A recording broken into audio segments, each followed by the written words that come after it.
The Lord be with you. And with your spirit. A reading from the Holy Gospel according to Luke. Glory to you, Lord. The people had gathered in their thousands so that they were treading on one another.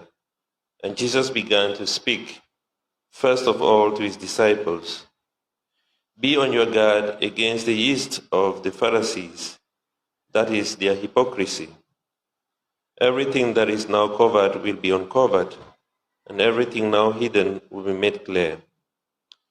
For this reason, whatever you have said in the dark will be heard in the daylight, and what you have whispered in hidden places will be proclaimed on the housetops.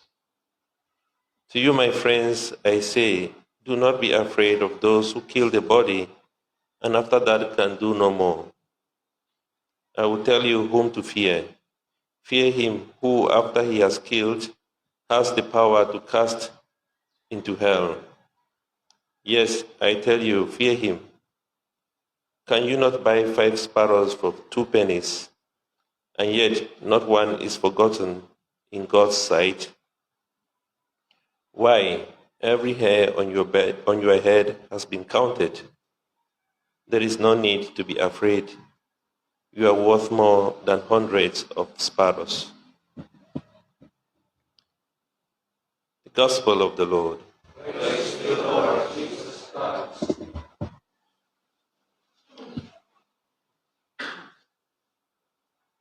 My dear brothers and sisters, I had an experience that I just want to share with you.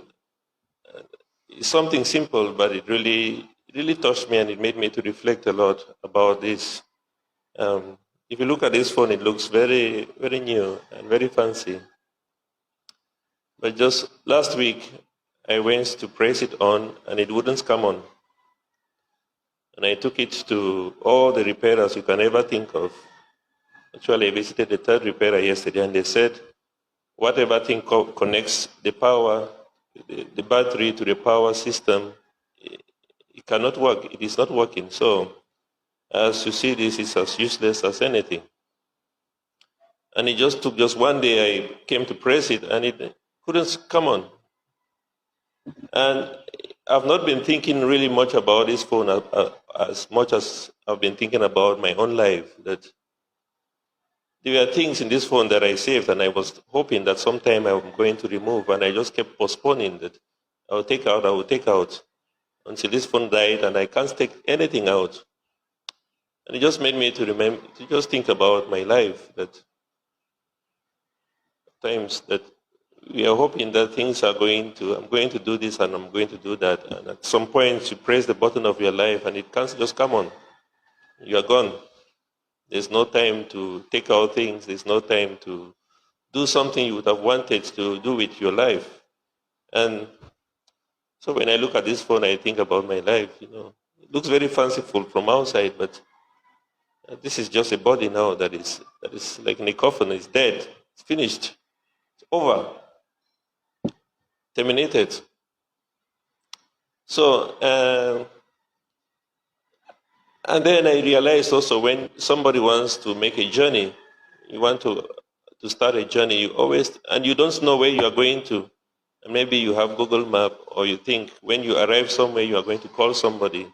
You want to charge your phone and make sure that you not lose the battery at some point. It can be very frustrating. You reach somewhere, and then you realize that your battery is down. You have not contacted the person you are supposed to contact.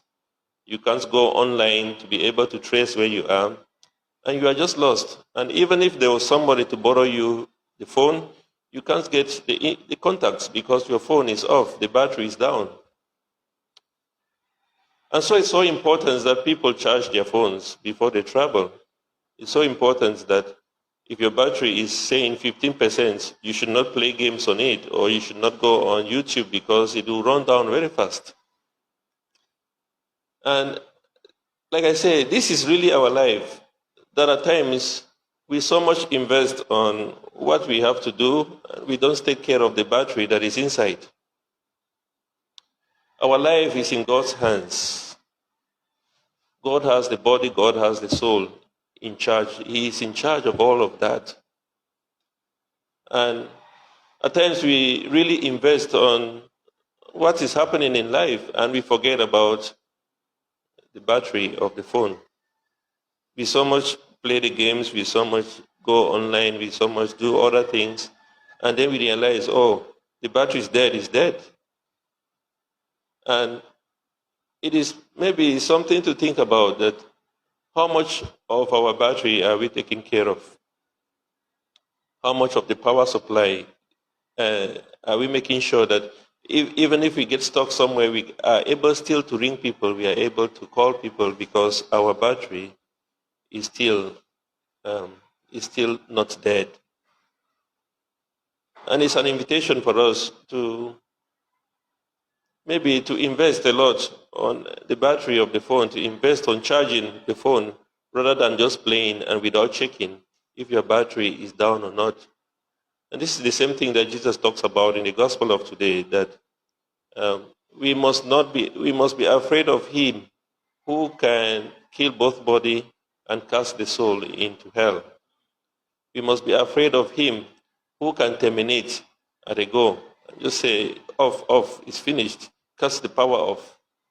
And we lie there with all the investments we have made in this life. The book of Psalms, Psalms 49, verse 19, if I'm not mistaken, it says that people would do great things in this life and say, God, people are going to remember me for all my success. They will remember me for all my success. But I tell you, at the end of this life, people can remember you for a short time, but at the end, you are forgotten within a very short time. And so it's important that we invest in what would last long. If you are going into a business, you don't invest in something that is not going to, a business you know is going to collapse within a short time. You invest in something that is going to last long. And that means we must invest in our souls. We must invest, not in the body, because the body one day is going to collapse. The body is going to be terminated at some point. The body is going to go back to where it came from at some point. But the soul is going to live forever because it came from an eternal Father who lives forever. And we must invest in that which is going to save us. And Jesus says that you must not be afraid of just ordinary death. People who can kill the body and do nothing to the soul. We must be afraid of our hypocrisy. We must be afraid of that thing that we know is going to destroy our soul. We must be afraid of playing the games all the time and it's going to drain our batteries. We must be afraid of going on YouTube and it's going to run down our battery very soon. Those are the things we must be afraid of. Things that are going to take us away from God. Our sinfulness. Things that take us away from God totally. And invest more in the things that are going to benefit us. And there's nothing in this life that can benefit us apart from feeding our souls. And that is why we have to charge our phone all the time. And that we put in the real thing that is going to make our battery full. The church has provided this for us through the sacraments of reconciliation, sacraments of confession. The church has provided for us the sacraments of the Eucharist, which nourishes our souls. The church provides for us the scriptures that we must read at all times, that it nourishes our souls. Otherwise, when we invest in the wealth, in the money, all the other things in this life, Psalm 49 says that those things will not follow us below. It says, in his riches man lacks wisdom.